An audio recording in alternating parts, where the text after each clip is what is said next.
এখন বাজে রাত প্রায় 10:30। তো এই টাইমে কেন জানি আমার অনেক বেশি বিফ চাপ খাওয়ার ইচ্ছা হচ্ছে। তো বিফ চাপ খাওয়ার জন্য আমরা চলে আসলাম সুলতান ডাইনে। কিন্তু সুলতান ডাইনে আসার পর এটা আমাদের সাথে কি হলো? সো যাই হোক, সুলতান ডাইনে যাওয়ার জন্য আমি আর নিবিড় উঠে বললাম হেলিকপ্টারে।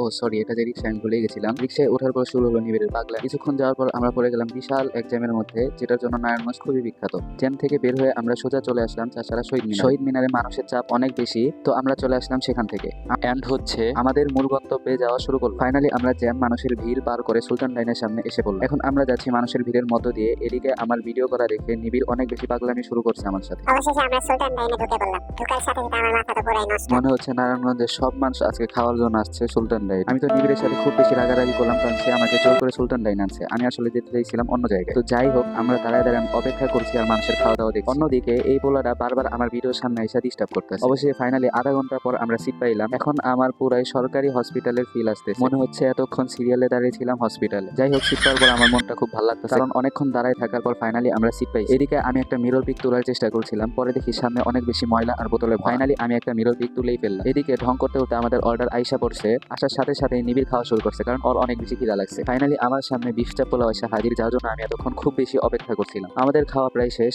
আসলে বিফ চাপটা এতটা ঝাল হবে বুঝতে পারি নাই। ঝালের কারণে আমার চোখ দিয়ে অনেক বেশি পানি ঝরতেছে। আমি কোনো রকম খাওয়া শেষ করলাম। খাওয়া শেষ, নিবিড় এখন বিল চেক করতেছে। চেক করতে যায় ওর মুখটা তো পুরাই ভস্কায় গেছে। যেহেতু আমাদের খাওয়া দাওয়া শেষ, বিল দেওয়া শেষ, তাই আমরা এখন বাসায় চলে যাচ্ছি। আশপাশে তেমন এখন মানুষ নাই, রাস্তাঘাট পুরাই ফাঁকা। যাই হোক, আমরাও এখন সবার মতো চলে যাব।